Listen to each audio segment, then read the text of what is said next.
उमेदवार आहे निवडणुकीच्या रिंगणात आहे. शेतकरी काम म्हणजे तो निवडणुकीच्या रिंगणात शेतकरी कामगार पक्षाचा उमेदवार आहे, अधिकृत प्रत्यक्षात त्याने प्रवेश केलाय भाजपमध्ये. आता याच्यावर निवडणूक आयोग काय करणार? 7 उमेदवार जाहीर झाले, नाचतायत फटाके म्हणून, बिनविरोध म्हणून. तिकडे उमेदवार आहे आणि इकडे सूचक त्याचं उमेदवारी अर्ज मागे घेतोय आणि निवडणूक आयोग त्याला मागे घ्यायला देत होतं. यांना विरोधकच संपवायचे, यांना फक्त एक पक्ष ठेवायचा आणि तो म्हणजे भारतीय जनता पक्ष, बाकी कोण नाही. आणि या देशामध्ये एकाधिकारशाही आणायची हे यांचं स्वप्न आहे. हिंदू राष्ट्र यांचं स्वप्न नाही. गाडी आली, फास्ट उभी राहिली, पटकन बसवलं गेलं. बसवताना बीजेपीचे पदाधिकारी सोबत, गाडी गुजरात पासिंगची 60 लाख 70 लाख, शेवटची बोली 1 कोटी पर्यंत गेली होती. आणि आम्ही निवडून आलेल्या उमेदवारांचा सत्कार नाही ठेवणार. हे जे बिन पगारी फुल अधिकारी झालेत ना, जे विकले गेलेले आहेत, आम्ही त्यांचा सत्कार करणार स्टेजवर. स्टेजवरती ते आले नाही तर त्यांच्या फोटोचा सत्कार करू, फोटोला हार घालू. भारतीय जनता पक्षाचे विधान परिषदेचे एक आमदार आहेत, विक्रांत पाटील, मी नाव घेऊन सांगतो. भारतीय जनता पक्षाच्या उमेदवाराने स्वतःचा अर्ज मागे घेतला आणि त्याच्यामुळे यांच्या भगिनी जे अपक्ष उमेदवार होत्या त्या नगरसेवक म्हणून बिनविरोध निवडून आल्या. हिंदूंनी याचा विचार केला पाहिजे. ज्याला तुम्ही हिंदुत्ववादी पक्ष बोलता, त्या हिंदुत्ववादी पक्षाच्या विरोधात हिंदूंचे सर्वोच्च गुरु 4 शंकराचार्य यांच्या विरोधात बोलतात. आणि निवडणूक आयोगाचं याच्यावरती अजिबात लक्ष नाही. रामशेठ ठाकूर असतील किंवा प्रशांत ठाकूर आहेत त्यांचे पुत्र, यांनी ह्या गोष्टी थांबवण्यासाठी काय प्रयत्न केले का? तुम्ही हसला मी हा प्रश्न विचारल्यानंतर. मग बाप कोण आहे इथे? रामशेठ ठाकूर बाप आहेत, जबाबदार धरणार ना त्यांना. बीजेपीवरती काय आरोप करताय तुम्ही? माझ्याकडे व्हिडिओ आहे. जे फडणवीसी राजकारण सध्या महाराष्ट्रात सुरू आहे, त्या फडणवीसी राजकारणाचा हा परिपाक आहे. मला कदाचित लय भारीच्या प्रेक्षकांना माहिती असेल तरी मी सांगतो, ही व्यक्ती अशी आहे ज्यांनी एका महाराष्ट्रातल्या एका मंत्र्याविरोधात, जयकुमार गोरेंविरोधात एक अभियान चालवलं, पुरावे दिले, त्याच्यानंतर यांच्यावर खोटे आरोप करून यांना 102 दिवस तुरुंगात टाकलं गेलं. तुम्ही मला काय विचारता या सगळ्या गोष्टी? बीजेपी सरकारच्या कालखंडात तुम्हाला भीती वाटते की नाही वगैरे? नमस्कार, लय भारीमध्ये आपल्या सगळ्यांचं स्वागत.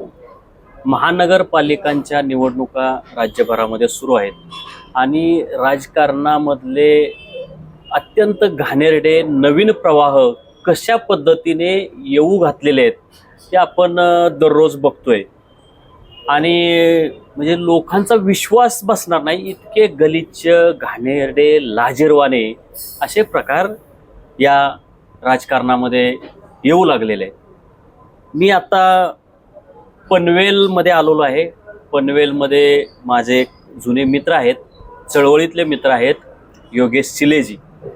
आणि हे योगेश चिले मनसेचे पदाधिकारी आहेत, मनसेचे महाराष्ट्राचे प्रवक्ते आहेत आणि मनसेच्या पनवेलच्या शहराध्यक्ष पदाची सुद्धा त्यांच्याकडे जबाबदारी आहे.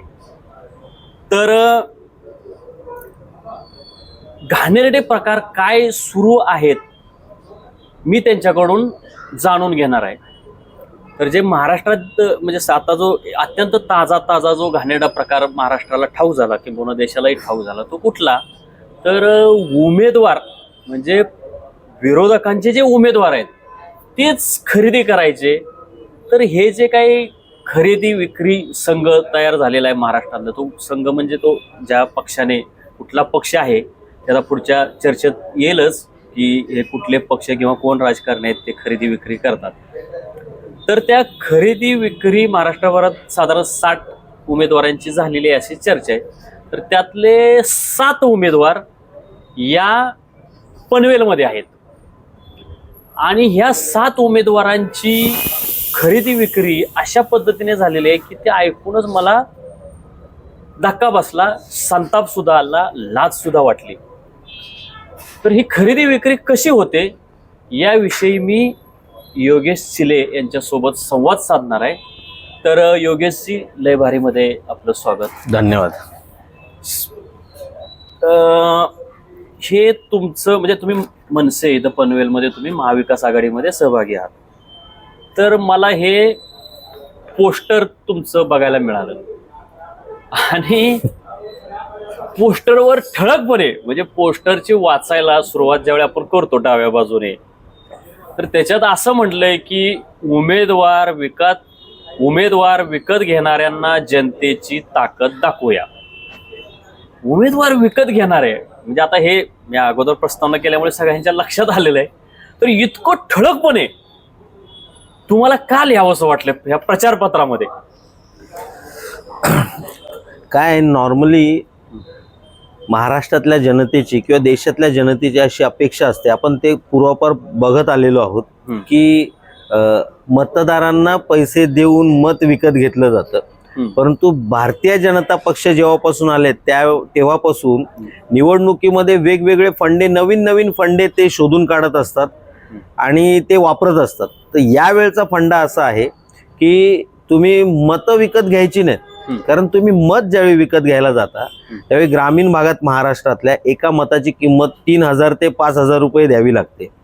म्हणजे आता महानगरपालिका, आमची पनवेल महानगरपालिका जरी असली तरी बऱ्यापैकी एक 20-30% भाग हा ग्रामीण आहे. आता जर तुम्ही एक 20,000चा मतदारसंघ पकडलात आणि ठरवलं की 10,000 लोकांना फक्त मतं त्यांची विकत घ्यायची आहेत, तरी 5,000 प्रमाणे तुम्हाला जवळपास 10,000 लोकांची मतं घ्यायची असेल तर साधारणतः 50 कोटीचा खर्च, 5 कोटीचा खर्च तुम्हाला येतो.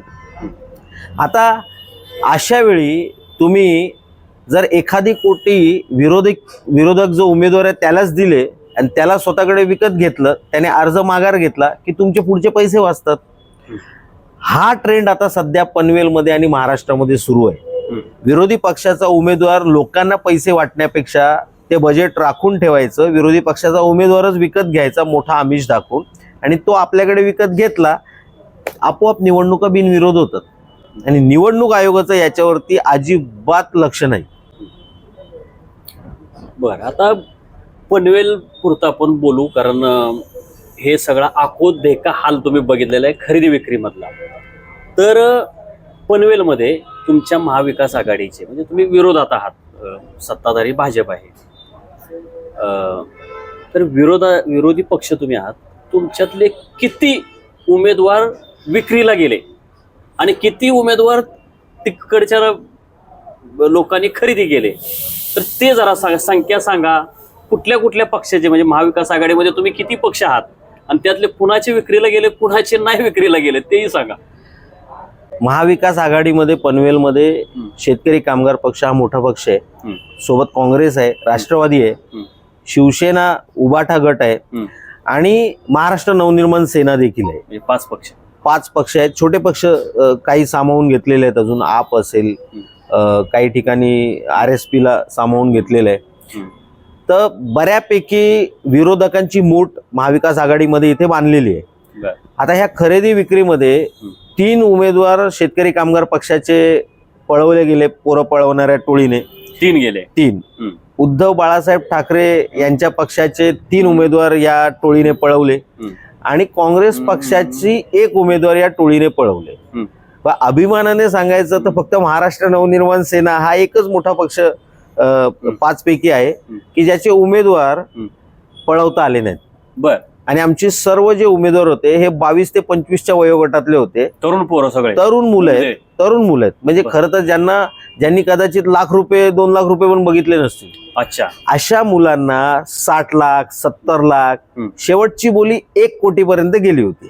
काय सांगता? तरी त्यांनी ते पैसे घेतले नाहीत. म्हणजे हे तुमच्या पक्षाचे आहेत? हे आमच्या पक्षाचे आहेत. बर. त्यांना म्हणजे काय 20 लाख, 60 लाख, 20 लाख वगैरे खूप छोटी रक्कम झाली. ते 20 लाखाच्या फंदातच पडत नाही तिकडे. बर. तुमची बोली सुरू होते 40 लाख, 50 लाख, 60 लाख, 70 लाख अशी. बर. आणि शेवटला म्हणजे जसं आता अर्धा तास उरलाय, 20 मिनिट उरलेत, 15 मिनिट उरले अर्ज मागे घ्यायला, त्यावेळी तुम्हाला फोन येतो, बाबा 1 कोटी देतो पण उमेदवार घेऊन ये. असे फोन येत होते? असे फोन येत होते. अशा पद्धतीने बॅग रेडी आहे, ये घेऊन जा, उमेदवार देऊन जा माघारीसाठी, फक्त एका सहीसाठी. हे तुमच्या पक्षाचं? आमच्या पक्षाचं सांगतोय. तुमचे उमेदवार असे शेकापला सुद्धा फोन आलेले, जे महत्वाचे उमेदवार होते. असेच उद्धव बाळासाहेब ठाकरे गटाच्या पदाधिकाऱ्यांना फोन आले, उमेदवारांना फोन आले. जे निष्ठावंत होते ते थांबले, परंतु ज्यांचा पाय घसरला त्यांना ते घेऊन गेले. बर. आता मी उदाहरण म्हणून तुम्हाला आता सांगतो. मगाशी तुम्ही शेकापचे सांगितले 3 गेले, बाकीचे 4 कुठल्या कुठल्या पक्षाचे आहेत? बाकी 3 उद्धव बाळासाहेब ठाकरे गटाचे त्यांचे गेले, बी 3 गेले. 3 गेले आणि काँग्रेस सारख्या जुन्या पक्षाचा सुद्धा एक उमेदवार गेले. बर. ते मला काँग्रेसचं ते जरा सांगा की मला तुम्ही मगाशी सांगितलं की ते काँग्रेसचा जो उमेदवार आहे ते पत्रकार होता असं तुम्ही मला सांगितलं. काँग्रेसची जी उमेदवार होती, महिला उमेदवार होती, हा. ही युट्यूब पत्रकार आहे बर. आणि इकडची प्रसिद्ध युट्यूब पत्रकार आहे. हा. आणि खरं तर काँग्रेसने त्यांना तिकीट काय दिली हे काय आम्हाला माहित नाही, हा. पण दिली. आता दिल्यानंतर माणूस इमानदार राहील. बाबा आपल्याला एवढी चांगली मोठी संधी दिलेली आहे, चांगला प्लॅटफॉर्म दिलेला आहे, पण त्या पत्रकाराला सुद्धा, त्या उमेदवाराला सुद्धा बीजेपीने माघार घ्यायला लावली. आता एखादा बोलेल बीजेपीवरती काय आरोप करताय तुम्ही? माझ्याकडे व्हिडिओ आहे. यांना ज्यावेळी आणलं माघार घ्यायला, त्यावेळी या युट्यूब पत्रकाराला आणलं, त्यावेळी त्यांच्यासोबत बीजेपी वाले होते. गाडी गुजरात पासिंगची होती. बर. आता बीजेपी वाल्यांनी जर माघार घ्यायला लावली नाही आणि तुम्ही अत्यंत म्हणजे विचार करून माघार घेतली आहे की बाबा स्वतःच्या मर्जीने माघार घेतले, तर तोंड कशाला लपवता? तोंड लपवून पूर्ण फक्त डोळे बाहेर ठेवून असल्या कसल्या माघारी येते? निवडणूक कार्यालयातून ती काहीतरी मुलगी बाहेर येतानाचा व्हिडिओ उमेदवार काँग्रेसची, आणि येताना असं तोंड बंद आहे, वरून बंद आहे आणि मध्ये फक्त डोळे. बर. अशा पद्धतीने आणलं. गाडी आली, फास्ट उभी राहिली, पटकन बसवलं गेलं. बसवताना बीजेपीचे पदाधिकारी सोबत, गाडी गुजरात पासिंगची. ते बीजेपीचे पदाधिकारी आहेत का? बीजेपीचे पदाधिकारी, गुजरात पासिंगची गाडी आहे.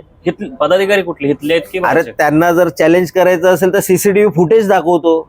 बर. निवडणूक आयोगामध्ये जर हिंमत असेल तर त्या दिवशी जेवढ्या माघार झालेल्या आहेत त्यांचे सीसीटीव्ही फुटेज त्यांनी दाखवायचे, आतमध्ये प्रवेश करतानाचे आणि बाहेर जातानाचे. निवडणूक आयोग थोडस इथं मी बोलू इच्छितो की राव आमचे पत्रकार विकले जात आहेत. हे म्हणजे मला असं वाटतंय की मी पत्रकार आहे, म्हणजे एखादं पायतान घेऊन आता माझ्या तोंडात मारावं असं मला वाटतंय. ते कसं काय? म्हणजे तुम्ही पत्रकारांवर लोक विश्वास ठेवतात. एक तर तुम्ही त्या राजकारणात जायला नाही पाहिजे, गेलाय तर एवढी मोठी संधी मिळाली, तुम्ही लढवली पाहिजे ती निवडणूक, आणि तुम्ही असं घाणेरडे प्रकार करतात. कसं म्हणजे? मला आत्ताच तुम्ही राजकारण जर बघितलं ना, लोकांचा विश्वास उडेल मतदानावरचा. ही खरं तर काळजी करण्यासारखी गोष्ट आहे. आपण त्या मुद्द्यावर नंतर येऊ. आता तुम्ही ह्या एका पत्रकाराची ही गोष्ट सांगितली. राहिलेले 6 जण आहेत, ते कोण आहेत, ते कसे आहेत, ते कसे विक्रीला गेले, ते बी जरा सांगा. एक म्हणजे ज्यावेळी महाविकास आघाडीला कळलं की आपली माणसांना ऑफर्स येत आहेत आणि माघारीसाठी त्यांच्यावर दबाव बनवला जातोय, त्यावेळी घाईमध्ये जेवढे जमले त्यांना घेऊन त्यांनी एका गुप्त ठिकाणी गेले, फार्म हाऊस वरती एका गेले. नाही म्हणजे सगळ्यांना एकसाथच नेलं का? सगळ्यांना एकत्र घेऊन गेले. पण हे 6 उमेदवार? नाही, हे म्हणून यांनाच घेऊन गेला. हे चुकून राहिले. उरलेले जे उर्वरित जेवढ्यांना नेता येऊ शकत होतो तेवढ्यांना बाहेर घेऊन गेले, हे राहिले. अच्छा. आणि त्यातले एक तर असं झालेलं की उमेदवार तिकडे त्यांच्याकडे आणि इकडे निवडणूक आयोगाकडे त्याचा सूचक आलाय फॉर्म घेऊन. बर. शेवटी महाविकास आघाडीचे इथले जे अध्यक्ष आहेत बाळाराम पाटील, त्यांना निवडणूक आयोगाला दाखवावं लागलं व्हिडिओ कॉल करून, उमेदवार तिकडे. अच्छा. तुम्ही म्हणजे कुठं होता? ज्या ठिकाणी घेऊन गेले होते फार्म हाऊसला, ह्यांच्यापासून, या पोरं पळवणाऱ्या टोळीपासून वाचण्यासाठी. बर. तिकडे उमेदवार आहे आणि इकडे सूचक त्याचा उमेदवारी अर्ज मागे घेतोय आणि निवडणूक आयोग त्याला मागे घ्यायला देत होतं. हे जास्त भयंकर आहे. अच्छा. आणि ज्यावेळी व्हिडिओ कॉल करून दाखवला त्यावेळी मग निवडणूक आयोगाचा गत्यंतर नव्हता म्हणून तो वाचला, नाही तर त्याची पण माघारी झाली असती. अच्छा, म्हणजे निवडणूक आयोगाला बी इंटरेस्ट आहे लवकर मागे घ्यावेत म्हणून? 100%. मग तुम्ही सूचकाच्या सहीवर माघार कशी काय मान्य करता? उमेदवार नको माघार घ्यायला? म्हणजे सूचक अर्जदाराचा म्हणजे उमेदवाराचा अर्ज सूचक माघारी घेऊ शकतो? समजा कदाचित नियम पण असेल, पण तुम्हाला आताचं वातावरण जे काय चालू आहे त्याच्यावरून तुम्ही समजून घ्यायला पाहिजे. तुम्ही तुमचा हट्ट असला पाहिजे मला उमेदवार इथे पाहिजे म्हणून. बर. तुम्ही सूचकाच्या सहीवरती किंवा सूचक एखादी कशावरून ती सही खरी असेल, तो अर्ज घेऊन आला, सही घेऊन आला म्हणजे ती खरीच आहे असं कसं मानायचं? बरोबर. तर ह्या काही गोष्टी निवडणूक आयोगाने काटेकोरपणे पाळायला पाहिजे होत्या, त्या पाळल्या गेल्या नाहीत. निवडणूक आयोग, आमचा स्पष्ट आरोप आहे, भारतीय जनता पक्षाचं कधी कधी असं वाटतं बीटी म्हणून काम करत आहे का. एक उदाहरण देतो तुम्हाला. एक उमेदवार होत्या भारतीय जनता पक्षाच्या, त्यांच्यावरती अनेक गुन्हे आहेत, त्यांच्यावरती गंभीर गुन्हे आहेत आणि ते गुन्हे त्यांनी लपवलेले आहेत. त्यांचा फॉर्म व्हॅलिड झाला कसा? म्हणजे त्या प्रतिज्ञापत्रात नाही, एरवी तुम्ही काय करता, अरे शौचालयाचा दाखला नाही कर रिजेक्ट, घराचे ते व्हॅलिडिटीचं हे नाही कर रिजेक्ट, सगळे रिजेक्ट करताय. मग गुन्हे नोंदवलेले जे आहेत त्यांची माहिती लपवलेली आहे, तुम्ही रिजेक्ट कसा नाही केला? बरोबर. अशा पद्धतीने जर निवडणूक आयोग पक्षपातीपणा करत असेल तर निवडणूक आयोग हे पारदर्शी निवडणूक घेतात असं कसं म्हणायचं? बरोबर. सुप्रीम कोर्टाचा नियम आहे, सुप्रीम कोर्टाचा नियम सांगतो की बिनविरोध जरी झाली निवडणूक तरी तुम्हाला ती घ्यायची आहे, नोटाला समोर ठेवून घ्या. मग तुम्ही जाहीर कसं करायला दिलात यांना? बरोबर. सगळ्यांनी 7 उमेदवार जाहीर झाले, नाचतायत फटाके म्हणून, बिनविरोध म्हणून. त्यांना काय सर्टिफिकेट दिलं काय तुम्ही निवडणूक? एका उमेदवाराला दिलं ना. त्याच्यानंतर ज्यावेळी हे सगळे उमेदवार गेले आणि बोंबाबोंब झाली महाराष्ट्रात, तेव्हा निवडणूक आयोगाची एक बैठक झाली आणि त्यांनी सांगितलं की यांना कोणाला जाहीर करू नका अजून. अच्छा, म्हणजे त्यांच्यावरती दबाव आहे की नाही, आम्ही चौकशी समिती नेमणार आणि ती चौकशी तुम्ही काय करणार? तुमची चौकशी समिती काय करणार? दबाव आहे का विचारणार. अरे पैसे घेतलेली माणसं बोलतील का आमच्यावर दबाव आहे? बरोबर. हो, त्यांचे काढा ना, त्यांचे सीडीआर काढा. बरोबर. कोणाचे फोन आले होते, कोणाकोणाशी बोलले आहेत 2 दिवसामध्ये, काढा तुमच्यात हिंमत असेल तर. इन्क्वायरी कमिशन लावायचं असेल तर ते तुमचं लावू नका.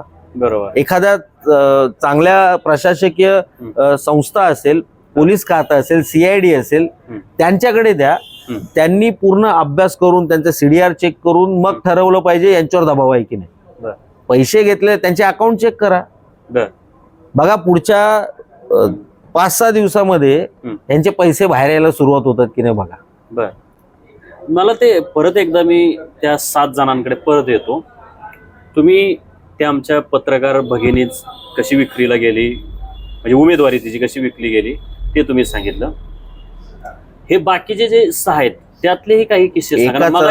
मगाशी तुम्ही एक मला पहिला जो रिजेक्ट झाला ना फॉर्म, ज्यांना सर्टिफिकेट पण दिलं गेलं, तुम्ही जिंकलायत म्हणून, मी तुम्हाला त्याचा किस्सा सांगतो.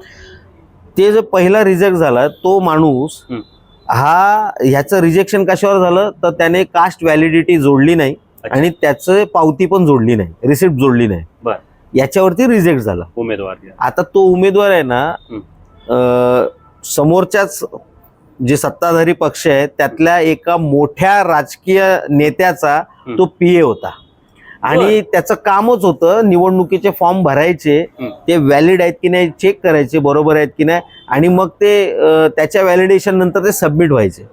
असा माणूस स्वतः ओबीसी प्रवर्गात उभा आहे आणि स्वतःचं कास्ट व्हॅलिडेशन काढणार नाही, असं होऊ शकतं का? बरोबर. म्हणजे ठरवून कास्ट व्हॅलिडेशन काढलं गेलं नाही, आधीच तो विकला गेला होता. फक्त प्रोसिजर दाखवायची. पक्षातला होता तो? शेतकरी कामगार पक्ष.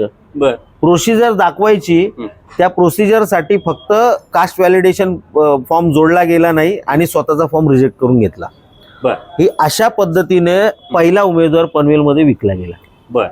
म्हणजे प्रत्येक उमेदवारासाठी वेगळा. ज्या पक्षाकडे म्हणजे गणपतराव देशमुख त्या पक्षामध्ये होते, ND पाटील होते, की राजकारणामध्ये लोक कसे असावेत ते त्यांच्याकडे बघून बोललं जातं आणि त्या पक्षाचे उमेदवार हे असले म्हणजे स्वतःला राजकारणाच्या बाजारात मांडून स्वतःचीच किंमत ठरवतात आणि विकून घेतात असं म्हणावं लागेल ना.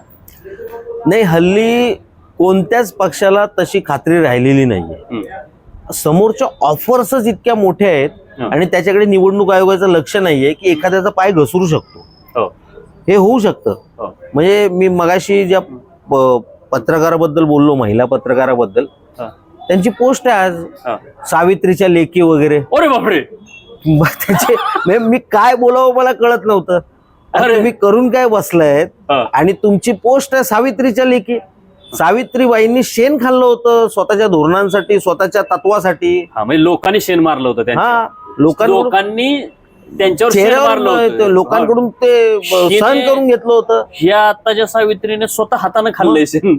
मग तिथे लोकांनी दगड शेण गोटे म्हणजे मारले होते. इतकं सहन केलं सावित्रीबाईंनी. त्यांच्या तुम्ही लेखी बोलता स्वतःला आणि तुम्ही अशा पद्धतीने वागता.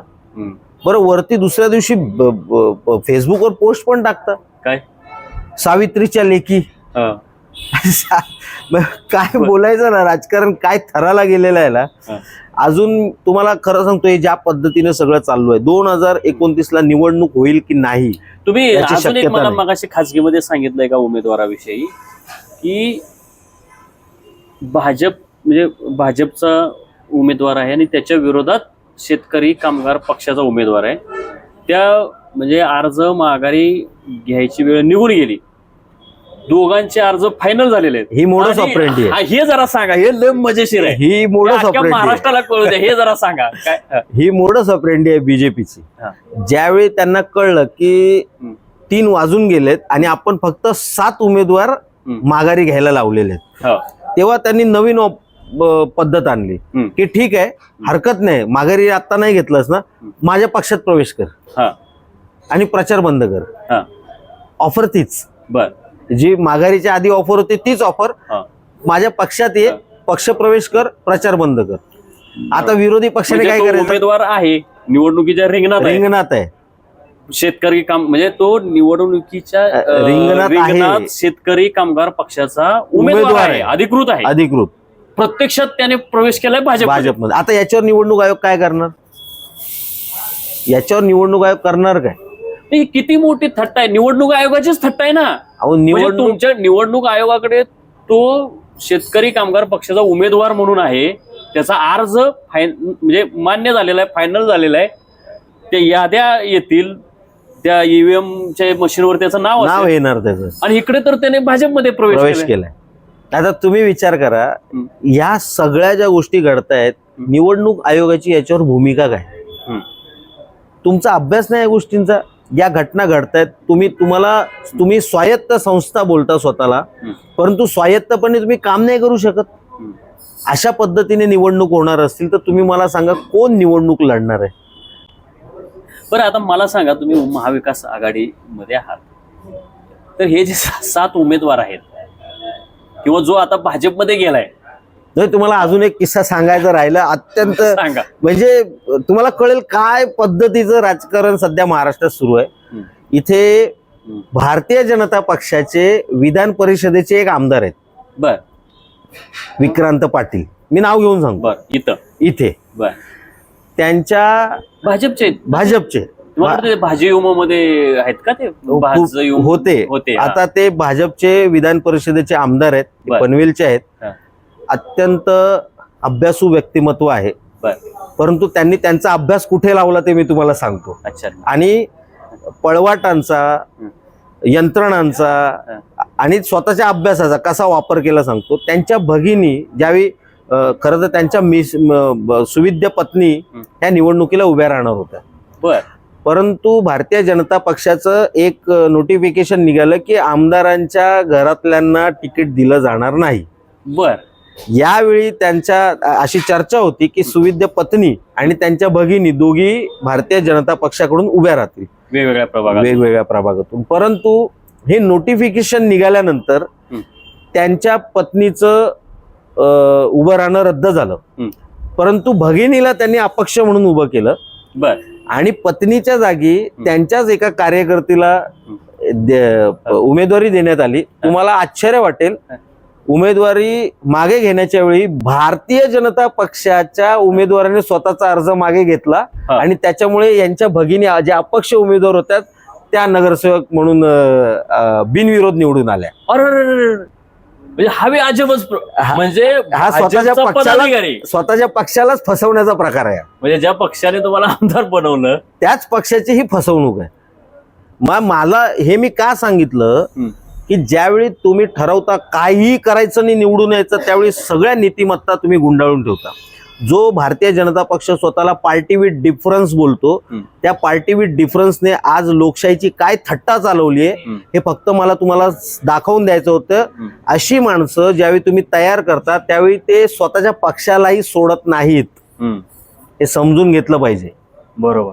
हे असं झालंय, हे वरिष्ठ लोकांना माहित आहे का की भाजपच्याच उमेदवार? सगळ्यांना माहिती असतं, परंतु भाजपामध्ये एकूणच ती संस्कृती तयार झालेली आहे. काहीही करा पण सत्तेमध्ये या. काहीही म्हणजे काहीही करा पण तुम्ही सत्तेत यायलाच पाहिजेत. ही नवी फडणवीस म्हणजे मर्डर करा का आमच्या कार्यकर्त्याची झाली नाही?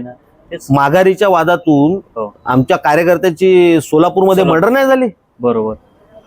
जे फडणवीसी राजकारण सध्या महाराष्ट्रात सुरू आहे त्या फडणवीसी राजकारणाचा हा परिपाक आहे की इथे कार्यकर्ते एकमेकांची मर्डर करायला लागलेले आहेत. भारतीय जनता पक्षाच्या किती महिलांनी हंबरडा फोडलं? निष्ठावंत महिला 20-20 वर्ष काम करतायत. आज आमचं काळीज पिळवटतं ज्यावेळी भले त्या भारतीय जनता पक्षातल्या आहेत, भगिनी आहेत, पण त्यांना असा हंबरडा फोडताना बघून आमचं पण काळीज पिळवटलं. कसली संस्कृती निर्माण करतोय आपण? ही राजकीय संस्कृती आहे महाराष्ट्राची.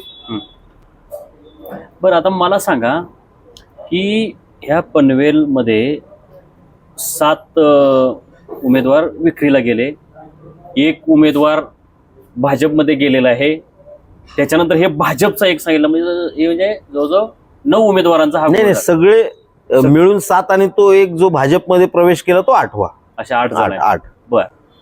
तर मला सांगा की इथं पनवेल म्हटलं की रामशेठ ठाकूर किंवा प्रशांत ठाकूर यांच्याशी नाव पनवेलचं जोडलं जातं.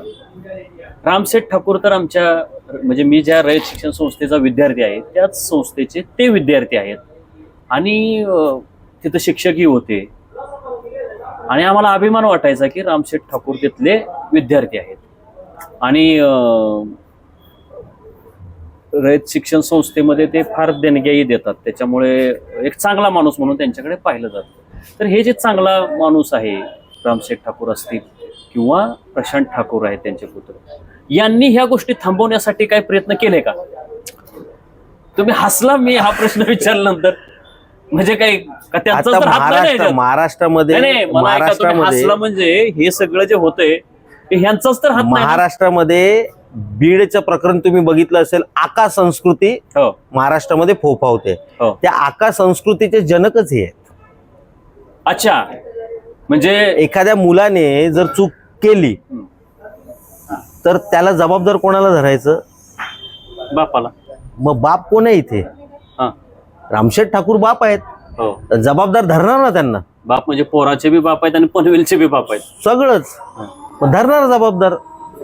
तुम्ही जर समजा तुम्ही स्वतःला समजता की मी खूप सुसंस्कृत राजकारणी आहे, मी लोकशाहीला धरून चालतो, तर तुम्ही ह्या गोष्टी सहन कशा करताय? तुम्ही नेते आहात त्यांचे.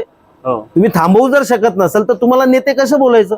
तुमची जबाबदारी आहे की तुम्ही तुमच्या हाताखाली जो प्रदेश आहे जिथे तुम्ही अधिराज्य गाजवताय, वर्चस्व गाजवताय, त्या प्रदेशातली राजकीय संस्कृती खराब नाही झाली पाहिजे. ह्याच्यासाठी पहिला पुढाकार तुमचा असला पाहिजे. तुमचा पक्ष जर असे धंदे करत असेल तर तुम्ही का नाही थांबवू शकत? त्यांच्या हातात आहे थांबवणं. थांबवत नसतील तर मग शंकेला वाव आहे. मला हे कळत नाही साहेब की त्यांचं ठाकूर घराण्याचं इथं प्रचंड वर्चस्व आहे, त्यांच्याकडे सगळं काही गोष्टी आहेत निवडून आणण्यासाठी ज्या काय राजकारणात सरळ मार्गाने कराव्या लागतात किंवा डावपेचाने कराव्या लागतात, त्या सगळ्या गोष्टी त्यांच्याकडे अवेलेबल आहेत. असं असताना हे खरेदी विक्रीचा प्रकार पनवेलमध्ये का म्हणजे करण्याची वेळ का आली भाजपवर? मी तुम्हाला एक उदाहरण देतो. मी आता रामशेठ ठाकूर हे नाव घेतलं म्हणून भारतीय जनता पक्षाचं अटल बिहारी वाजपेयींचं सरकार कोसळलं होतं एका मताने. कोणाच्या मताने पडलं होतं? यांच्याच. का पडलं ते एक मत का विरोधात गेलं? काय असेल त्याच्यामध्ये? महाराष्ट्राला माहिती असतं सगळं. बरोबर. भीतीने बोलत नाही कोण. मी आता तुमच्याशी बोलतोय ना इथे, मला कित्येक लोक बोलतात नको बोलूस, तुझ्या अंगाशी येले. नाही पण घाबरण्याचं काय कारण आहे? लोकशाहीने आपल्याला अधिकार दिलेले आहेत. आहे आता ना, इथे मी सांगतो ना, घाबरण्याचं माझ्यावर 11 केसेस आहेत. मी बातम्या करतोय भाजपच्या एका मंत्र्याविरोधात.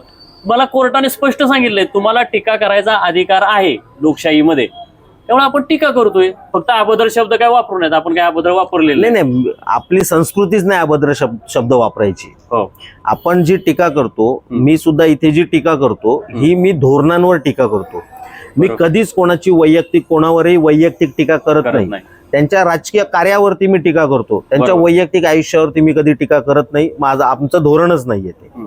आम्हाला माननीय राजसाहेबांनी सुद्धा सांगितलेलं आहे, कोणाच्या कमरेखाली बोलायचं नाही, अजिबात चालणार नाही. कोणाच्या वैयक्तिक आयुष्यावर बोलायचं नाही. राजकीय काही बोला तुम्ही, आणि टीका करताना शब्द तुमचे हे संविधानिक असले पाहिजेत. त्या गोष्टी आम्ही पाळतो. परंतु इकडचं राजकारण थोडं वेगळं आहे इथलं पनवेलमध्ये. आका संस्कृती आहे इथे. एखादा माणूस अचानक निवडणुकीच्या आदल्या दिवशी इथे जेलमध्ये टाकला जातो. अचानक. आणि निवडणूक संपली की मग त्याचा जामीन वगैरे प्रक्रिया सगळी पूर्ण होते. म्हणजे त्याचं उद्या जर माझ्या बरोबर असं झालं तर आश्चर्य वाटून घेऊ नका. अच्छा, तुम्हाला टाकू शकतात. काही होऊ शकतो. काय संस्कृती आहे काय राजकीय. मी मगाशी काय म्हटलं, जो इथला बाप असतो त्या बापाने संस्कृती ही हातात ठेवायची असते, बिघडायला द्यायची नसते. आज जर बापाचीच इच्छा नसेल संस्कृती हातात ठेवायची, बिघडू नये यासाठी प्रयत्न करायचे, तर काही होऊ शकतं विरोधकांबरोबर. मी आज तुमच्या बरोबर आहे, उद्या दुसरीकडे असेल कुठेतरी. त्यामुळे अशा पद्धतीने मी खरं सांगतो तुम्हाला, हे मी अगदी कळकळीने बोलतोय, असं राजकारण नसतं. तरुण पिढी कंटाळली तुमच्या घाणेरड्या राजकारणाला, यायला तयार नाहीत. निवडणुकीचा खर्च हा एका साध्या पनवेलच्या महानगरपालिकेची निवडणूक आहे, तिचा खर्च जर आता 2-3 करोड वरती जात असेल, सर्वसामान्य मुलांनी कशा निवडणुका लढवायच्या. आज आम्हाला एखाद्याला तिकीट द्यायचंय, माझी खूप इच्छा आहे तिकीट द्यायची. तुम्हाला इथली संस्कृती सांगतो, तुम्ही ज्यावेळी आघाडीमध्ये युतीमध्ये 2 पक्ष 4 पक्ष मिळून निवडणूक लढवता, साहेब कॉन्ट्रीब्युशनचा आकडा ठरतो.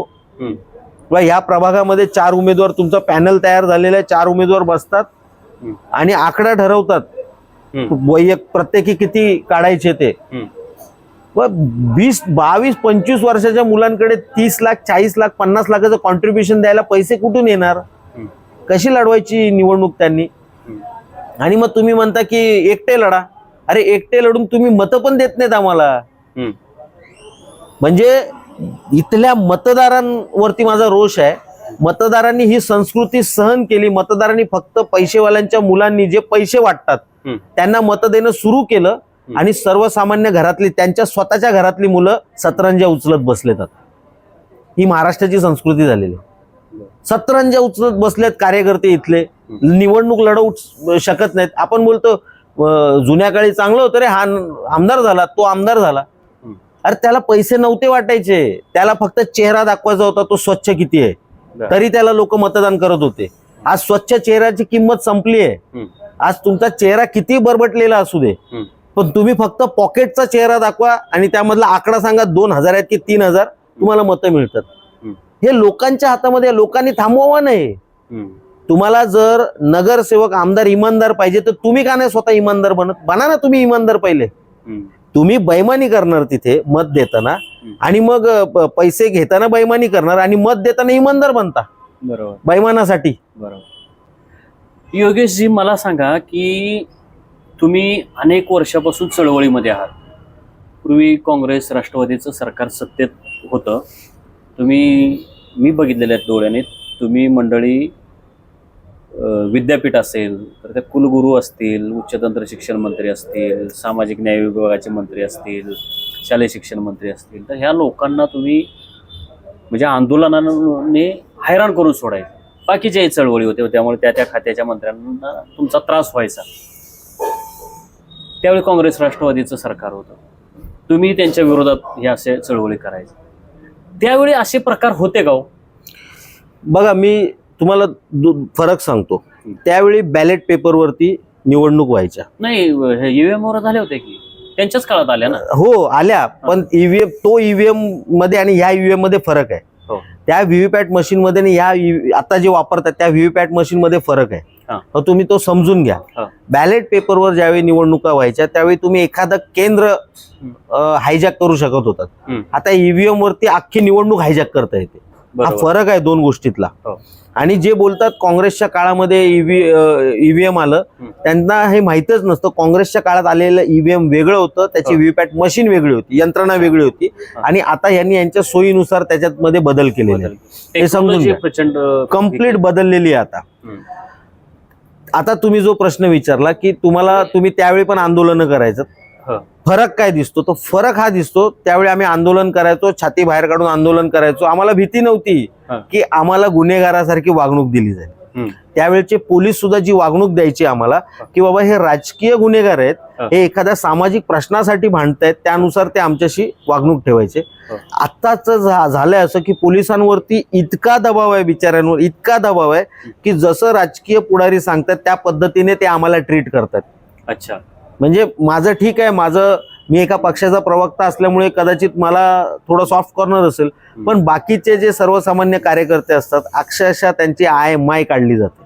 अच्छा, अनेक अधिकारी चांगले सुद्धा आहेत की जे स्वतः चळवळीतून आलेले आहेत किंवा त्यांना स्वतःला वाटतं की इथली राजकीय संस्कृती चांगली असली पाहिजे आणि त्यासाठी विरोधक असणं गरजेचं आहे. अशा विचारसरणीचे अधिकारी तुम्हाला चांगली वागणूक देतात, तुम्हाला सहकार्य देखील करतात. परंतु आत्ताचा जो अनुभव आहे, बीजेपीच्या कालखंडामध्ये अनेक अधिकारी इतके माजुरडे झालेले आहेत की ते ह्या कोणत्याही गोष्टीचा विचार करत नाहीत. त्यांना फक्त एवढंच असतं की मला फोन साहेबांनी केलेला आहे ना, मग ह्याला आता दाखवतो मी काय आहे ते, त्याला खाकीचा हिसकाच दाखवतो, ह्या आविर्भावामध्ये ते असतात. आणि ते राजकीय चळवळींसाठी खूप घातक झालेले आहे सध्या. तुम्ही अनुभव, तुम्ही उदाहरण आहेत त्याचं, तुम्ही सगळ्यात चांगलं उदाहरण आहेत. मला कदाचित लय भारीच्या प्रेक्षकांना माहिती असेल तरी मी सांगतो, ही व्यक्ती अशी आहे ज्यांनी एका महाराष्ट्रातल्या एका मंत्र्याविरोधात, जयकुमार गोरेंविरोधात एक अभियान चालवलं, पुरावे दिले, त्याच्यानंतर यांच्यावर खोटे आरोप करून यांना 102 दिवस तुरुंगात टाकलं गेलं. तुम्ही अनुभव, तुम्ही मला काय विचारता या सगळ्या गोष्टी? बीजेपी सरकारच्या कालखंडात तुम्हाला भीती वाटते की नाही वगैरे? नाही, हे तुमचे अनुभव लोकांना कळावेत म्हणून मी विचारला प्रश्न. पण मला तो प्रश्न विचारण्यामधला महत्वाचा मुद्दा हा विचारायचा होता की ईव्हीएम मशीन वगैरे हे घोटाळे तर माहीतच आहेत लोकांना, परंतु हे जे खरेदी विक्री संघ तयार झालेला आहे राजकारणामधला, हे काँग्रेस राष्ट्रवादीच्या काळात होते का? नाही, तुम्ही तो फरक लक्षात घ्या. काँग्रेस बाकी सगळ्या यंत्रणांचा जो काँग्रेस, जसं बीजेपी वापर करत होती, काँग्रेस का धुतल्या तांदळासारखी नाही, ती सुद्धा करत होती. परंतु दोघातला बेसिक फरक आहे की काँग्रेस कधी कोणाच्या घरावर जात नव्हती, त्याच्या कुटुंबावर जात नव्हती, त्याच्या नातेवाईकांना त्रास देत नव्हती. इथे सर्रास सगळं चालू आहे. अच्छा, सगळं सर्रास चालू आहे. ही अशा पद्धतीची सरळ विरोधक विकत घ्यायची संस्कृती काँग्रेसची नव्हती. काय करायचे जास्तीत जास्त एखादं बॅलेट पेपर, म्हणून मी मगाशी म्हटलं बॅलेट पेपर एखादं केंद्र ताब्यात घेतलं, 2 केंद्र ताब्यात घेतली, अख्खी निवडणूक ताब्यात घेतली काँग्रेसने, असं कधी झालं नाही. विरोधकांना सुद्धा अनेक ठिकाणी मी बघितलंय काँग्रेसच्या नेत्यांनी सन्मानाने वागवलेलं आहे, विरोधकांना सुद्धा. म्हणजे मला आठवतंय चळवळीमध्ये असताना मी स्वतः अनेक मंत्र्यांना भेटलेलो आहे ज्यांच्यावर आम्ही प्रखर टीका केलेली आहे, म्हणजे काय ठेवलंच नाही त्यांचं. तरी सुद्धा बबनराव पाचपुतेंना मी भेटलो होतो, इतकी टीका केली तरी त्या माणसाने, मी ज्यावेळी भेटलो, मला चहा पाजली, मला सांगितलं तुमचा टीका करण्याचा अधिकार आम्हाला मान्य आहे, तुम्ही आमच्यावर टीका करू शकता. अच्छा, असं मंत्र्याने सांगितलं, तुम्ही आमच्यावर टीका करू शकता, तुमचा अधिकार आम्हाला मान्य आहे. आणि सन्मानाने जो तुम्ही प्रश्न मांडलाय हा खरंच विचार करण्यासारखा आमच्याकडून राहिलं असेल, पण आम्ही तो करून देतो. केली आहेत कामं मंत्र्यांनी त्यावेळी. म्हणजे भारतीय आपलं काँग्रेसचे मंत्री भ्रष्टाचारी नव्हते का? तर होते, पण भ्रष्टाचारी असताना सुद्धा त्यांनी विरोधकांचा मान ठेवला, विरोधकांना सन्मान दिला. त्यांनी कधीच लोकशाही संपावी याच्यासाठी विरोधक संपवले नाहीत. आता असं आहे, यांना विरोधकच संपवायचे, यांना फक्त एक पक्ष ठेवायचा, तो म्हणजे भारतीय जनता पक्ष, बाकी कोण नाही. आणि या देशामध्ये एकाधिकारशाही आणायची, हे यांचं स्वप्न आहे. हिंदू राष्ट्र यांचं स्वप्न नाही. अच्छा, यांचं स्वप्न एकाधिकारशाही आणणं हे आहे. हिंदू राष्ट्र हे स्वप्न असतं तर हिंदूंची संस्कृती वेगळी आहे, हिंदूंची संस्कृती वैश्विक आहे. हिंदूंच्या संस्कृतीमध्ये विरोधकांना बोलायचा अधिकार आहे, त्यांना बोलायला दिलं जातं. आपण चारवाक बद्दल बोलतो, तर चारवाक मुळात लोकांना कळलाच कधी, ज्यावेळी त्याच्या संदर्भात लिहिलं गेलं, त्याचे विचार मांडले गेले, त्याच वेळी कळला ना. म्हणजे कोणीतरी समोर होतं म्हणून चारवाक कळला. त्यामुळे आपली पूर्वापार ती संस्कृती आहे की विरोधकांना बोलायला दिलं जातं. मध्ये मध्ये काही अपप्रवृत्ती असू शकतात जे विरोधक संपवायचे, परंतु आता सर्रास संपवले जातात. ठेवायचेच नाहीत आम्हाला विरोधक.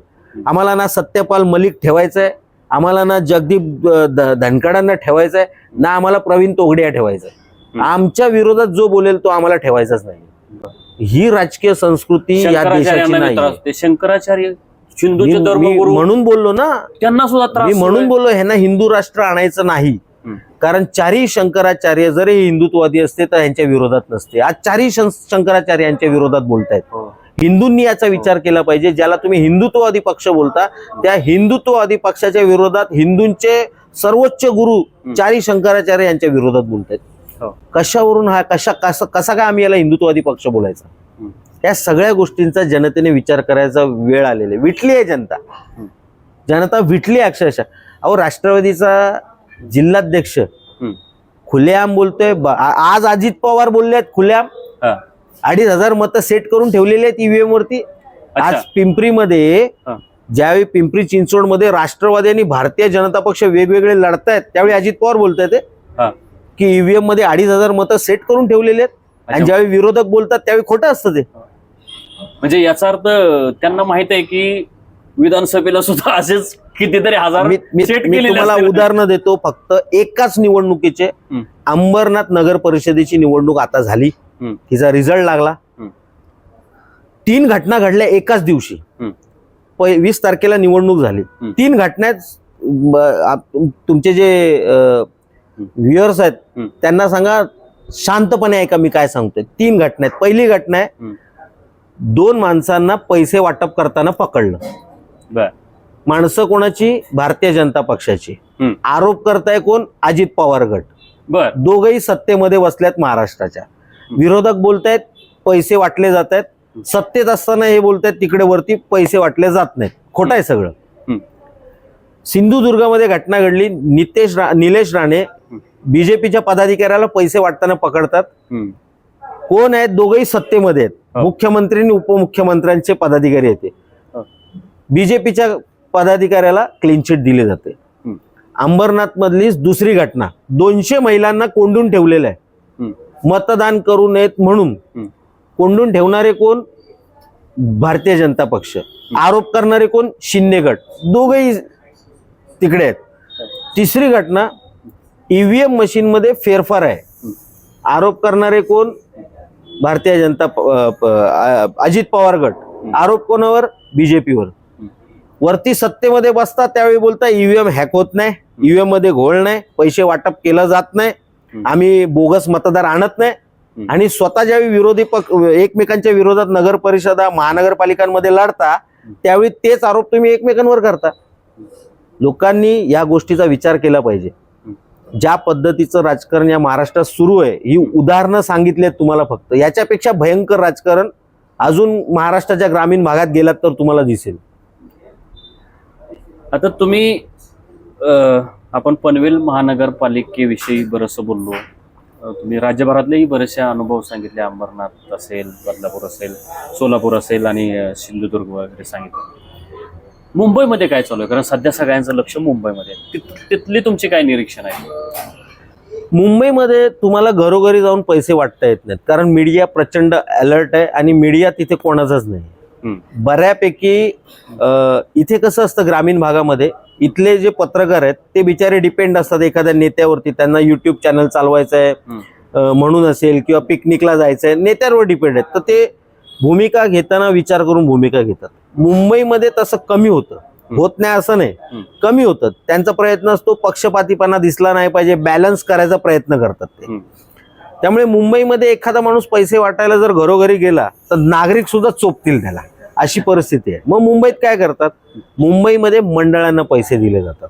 अच्छा. मुंबईतला खर्च कमी आहे निवडणुकीचा ग्रामीण भागापेक्षा. मला आश्चर्य वाटेल. मी मुंबईत राहिलेलो, मी लालबागला राहायचो, काळा चौकीला राहायचो मी. तर मला त्यावेळी असं वाटायचं मुंबईत भरपूर खर्च येतो निवडणुकीला. मी इथे आल्यावर कळलं मुंबई पाणी कम आहे. हा. इथले खर्च जे आहेत, एक 20,000 मतदारसंघाचा उमेदवार आहे, त्याला 1 कोटीची जर ऑफर येते, मुंबईतला एक तरी मला उमेदवार दाखवा ज्याला 1 कोटीची ऑफर आली. अच्छा, मुंबईत खूप कमी आहे या गोष्टी. ठाण्यात आहे ना काहीतरी 5 कोटीचा आरोप झाला. ठाणे पण तसा मुंबईपेक्षा ग्रामीणच होतं ना. अच्छा, ठाणे पण तसा, आणि एकनाथ शिंदे स्वतः आहेत तिथे, त्यामुळे 5 कोटी काय नगर विकास खातं आहे आपल्याकडे. अच्छा, आता हे पनवेलमध्ये सध्या हे जे काही गडुळलेलं घाणेरडं गलिच्छ राजकारण, खरेदी विक्री याविषयी आपण विस्ताराने बोललो. इथल्या जनतेच्या प्रश्नाविषयी काय सांगाल की ते महानगरपालिका तयार झाली, निर्माण झाली, मला वाटतं 10 वर्ष झाली असतील, कमी झाले असतील, 10 वर्ष नाही झाली, 6-7 वर्ष झाली असतील. तर तेव्हापासून महानगरपालिकेने इथं विकासाची कितपत कामं केली, जो सत्ताधारी पक्ष आहे, तर त्यांच्या विकासाविषयी काय सांगाल? इथे हे जे पनवेल शहर आहे हे वसवलंय सिडकोने, आणि त्याच्यानंतर ज्यावेळी 2017ला महानगरपालिकेची निर्मिती झाली त्यावेळी सिडकोने ते सर्व जे त्यांच्याकडे सेवा होत्या त्या महानगरपालिकेला हस्तांतरित करायच्या होत्या. 4-5 वर्ष जवळपास सिडकोला त्या सेवा हस्तांतरित करण्यासाठी गेल्या. त्यामुळे सुरुवातीच्या काळामध्ये खरंच महानगरपालिकेला अपेक्षित जे असतं आपल्याला ते काम करता आलं नाही. फंडची सुद्धा कमी होती. त्याच्यानंतर थोडा फंड यायला लागल्यानंतर त्यांची कामं चालू आहेत, परंतु आजही त्यांच्याकडे स्टाफची कमतरता आहे, आजही त्यांच्याकडे मनुष्यबळ प्रचंड कमी आहे, फंड पुरेसा अजूनही येत नाहीये. आश्वासनं दिलेली आहेत परंतु त्या आश्वासनांची सरकारकडून अजूनही पूर्तता नाहीये. एक नवीन महानगरपालिका असली की तिला स्थिर स्थावर व्हायला साधारणतः 10-1 वर्ष जातातच. आता पनवेल महानगरपालिका त्या स्टेजला आहे, परंतु तरीही इथे जे राजकारणी आहेत त्यांचा प्रचंड दबाव महानगरपालिकेवरती आहे, हे आपल्याला नाकारता येत नाही. कारण पूर्वी ही नगर परिषद होती, पूर्वी ही तेच मनुष्यबळ होतं जे आज आहे. त्यामुळे पूर्वीपासूनचा जो दबाव आहे तो आजही कायम आहे.